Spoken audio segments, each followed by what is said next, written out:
नमस्ते भारत, राम राम। मैं एक घटना से, और जहाँ तक कि मैंने देखा है, सुना है और मैं देख रहा हूँ 3 दिन से, कितनी भयानक घटना जिसके बारे में बताना तो क्या, कल्पना भी करना बहुत ही ज़्यादा मैं बता हो रहा है मेरा कि मैं जब भी देखता आ रहा हूँ तो हर साल के साल कोई ना कोई एक बड़ी घटना को अंजाम दिया जाता है। एक आम आदमी चोर भी चोरी करने से पहले ऑप्शन ए के साथ में ऑप्शन बी लेके चलता है दोस्तों। तो जिन लोगों ने, जिन दरिंदों ने इस घटना को, इतना बड़ी घटना को अंजाम दिया है, तो वो कोई आम दरिंदे नहीं थे। उनके साथ किसी बड़े नेता या कोई भी पॉलिटिकल आदमी का हाथ था, क्योंकि एक आम आदमी ऐसी घटना नहीं कर सकता है, और अगर वो घटना करता है तो शायद इतनी बड़ी कोई उस बच्ची की किसी से दुश्मनी भी नहीं रही होगी। ये कोई ना कोई, ये जानबूझ के करवाया जाता है मेरी नज़र में तो। क्योंकि जब भी जो चुनावों का टाइम आता है तब कोई ना कोई घटना सामने आती है। घटना मैं आपको बता दूं, ज़्यादातर जो घटना देखने को मिलती है वो धार्मिक मुद्दे, धर्म के आधार पर लोगों को लड़वाया जाता है, जाति के आधार पर लोगों को लड़वाया जाता है। बड़े बड़े रेप कांड आते हैं, जिसमें फिर जैसे ही रेप होता है तब तो मीडिया वाले भी, मीडिया प्रेशर उनको बहुत बड़ा चढ़ा के दिखाया जाता है। बाद में उनके खिलाफ ना तो कोई एक्शन लेता है, ना उन दोषियों को फांसी भी मिलती है, ना उनके खिलाफ सारी फाइलें दबा दी जाती है। हर साल के साल एक ना एक घटना देखने को मिलती रहती है। तीसरी चौथी घटना जो है वो है भारतीय सैनिक अटैक मुद्दे। इनको भी सरकार बार बार बीच में लाती रहती है। जब भी चुनाव प्रसार या चुनावों का टाइम आता है तो सरकार इस तरह की कोई ना कोई बड़ी घटना सामने लाती है, और जैसे ही मीडिया बड़ा चढ़ा के इनका प्रचार प्रसार करती है, नेता लोग आश्वासन देते हैं और अपने के लिए ये लोग ठंडे छींटे देके चले जाते हैं। बता दूं कि भारत के बड़ी कुछ चीजें लिखी हुई है, उसके बावजूद भी भारत का जो कानून है, भारत की जो कानून व्यवस्था है, वो इतनी लचीलीपन क्यों है। दोस्तों, सोचो कि उस बच्ची के साथ में क्या दुर्दशा हुई होगी। उस बच्ची की, मतलब जब आप खुद को ऊपर लेके देखना कि उसकी क्या दशा रही होगी, जब उस टाइम उसके साथ में घिनौनी हरकतें हुई होगी, किया जो तो किया, करने के बाद में उसके साथ में इतने कुकृत्य किए गए जिसकी उसने कभी सपने में भी नहीं सोची होगी। उस मासूम का क्या दोष रहा होगा। और ये जो घटनाक्रमी थे, जिन लोगों ने भी इस घटना को अंजाम दिया था, मैं बता दूं हकीकत में ये नेता और बड़े बड़े लोगों से मिले हुए रहते हैं। नेता लोग इनकी हेल्प करते हैं, बाद में कुछ नहीं हुआ, क्योंकि पता है सब लोगों को कि जन आंदोलन भी होंगे, लोग आक्रोश भी करेंगे, लेकिन जब वो चिड़िया ही उड़ गई तो क्या वापस थोड़ी आ सकती है। उनको हर अंजाम का पता होता है कि केसबाजी भी उन पर लगेगी, बड़े बड़े मुद्दे भी उन पर चलेंगे, लेकिन ज़्यादा से ज़्यादा उनको फांसी भी हो जाएंगी। लेकिन ये सारे करवाने वाला मास्टरमाइंड कोई और होता है। और मैं चाहता हूँ कि अगर कोई नेता या नेता पर कोई एक फायरिंग भी हो जाती है तो वो तुरंत सीबीआई जांच बिठवा देता है।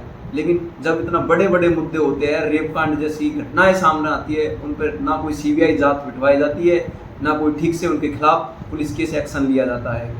सरकार का इतना लचीलापन देखते हुए, और इस भारत सरकार के अंदर इतना लचीलापन देखते हुए, आज हर व्यवस्था में डर का माहौल होता है, इतना भ्रष्टाचार कि हर आदमी सोचने पर मजबूर होता है।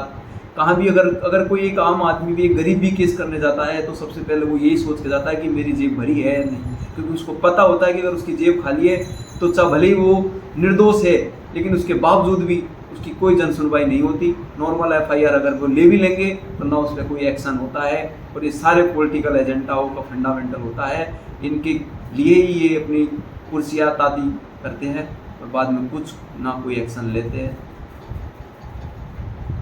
ये घटना है हरियाणा के भिवानी जिला की एक लेडी टीचर मनीषा लोहारू की। मनीषा लोहारू की बात करें तो मनीषा एक टीचर थी और पैसे से वो अपने घर चलाती थी। जो उसके पास आते थे उससे अपनी फैमिली का गुजारा वो करती थी।